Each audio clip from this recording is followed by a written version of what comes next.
Let us discuss an example. Consider the problem. Solve p tan x plus q tan y equal to tan z.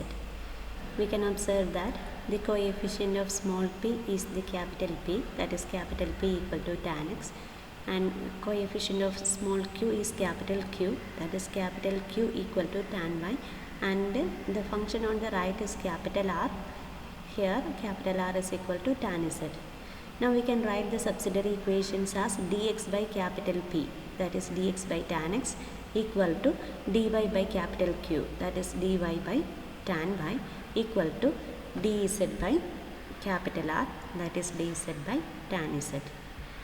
Now let us rewrite the expression as 1 by tan x is cot x, hence we rewrite it as cot x dx equal to cot y dy equal to cot z dz. Now we consider the first two fractions, that is cot x dx is equal to cot y dy. We are integrating both sides. The left hand side is containing only functions of x and the right hand side contains only functions of y. Hence the left hand side is going to be integrated with respect to x and the right hand side is going to be integrated with respect to y. Integral on the left is log sin x and integral on the right is log sin y plus a constant of integration. Since all the existing solutions are in terms of logarithms, we write the arbitrary constant also in terms of logarithm, that is log c1. Now we transform the term log sin y to the left, we will get log sin x minus log sin y equal to log c1. And we know that log a minus log b equal to log a by b. Therefore log sin x minus log sin y equal to log sin x by sin y equal to log c1. Now take exponential on both sides, we will get sin x by sin y is equal to c1. That is, we have got an expression of the form u of x y z equal to c1, where u of x y z is equal to sin x by sin y. That is the first solution. And to get another solution, we are going to take the second and the third fractions, that is cot y dy equal to cot z dz. We can integrate these terms also similar to the previous case. Then left hand side becomes log sin y equal to right hand side becomes log sin z plus constant of integration is log c2. Now transforming log sin z to the left, we get logarithm of sin y minus log sin z equal to log c2.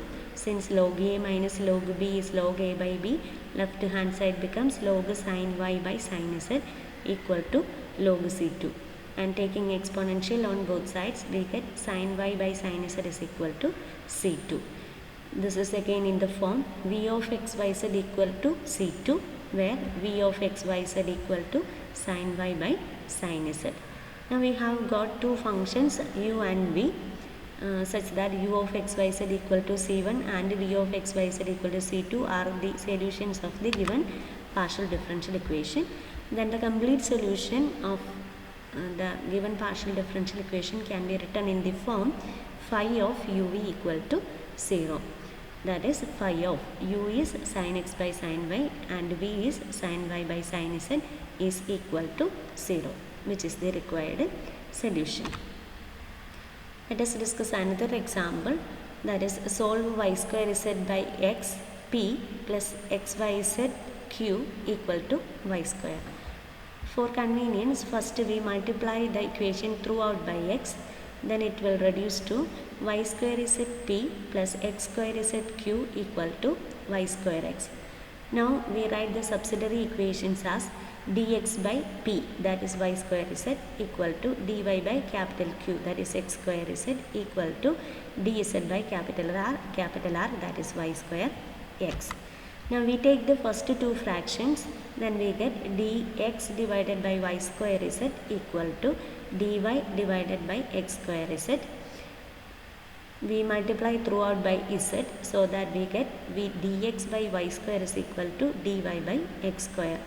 To collect all the terms of x to the left and all the terms of y to the right, we cross multiply by x square and y square. Then the left hand side becomes x square dx equal to right hand side becomes y square dy. Now the left hand side contains only functions of x, right hand side contains only functions of y, hence we can integrate. While integrate the left hand side, we get x cube by 3. On the right we get y cube by 3 plus c1. We transform the term y square by 3 to the left, we will get x cube by 3 minus y cube by 3 equal to c1. For convenience, we multiply throughout by 3, then we get x cube minus y cube is equal to 3c1, or it can be written as a, where a is another arbitrary constant. Now we have the solution is of the form u of xyz equal to c, where u of xyz is x cube minus y cube. Now we take the first and third fractions, that is dx by y square z is equal to dz by y square x. We multiply throughout by y square, we get dx by z equal to dz by x. Then cross multiply, we get x dx is equal to z dz. Now integrating on both sides, left hand side becomes x square by 2, right hand side becomes z square by 2 plus c2, where c2 is the constant of integration. Transform the term of z square by 2 to the left, we get x square by 2 minus z square by 2 equal to c2. We multiply throughout by 2, we have x square minus z square is equal to 2c2, or we can take 2c2 as b, where b is another arbitrary constant.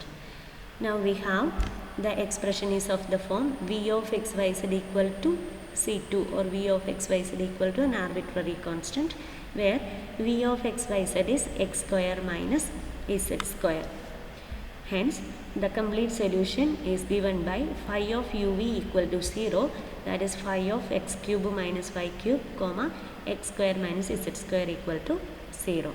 And in the introduction we have said that this can be written also in the form u equal to f of v. If we write in this way, the solution is written in the form x cube minus y cube equal to f of x square minus z square.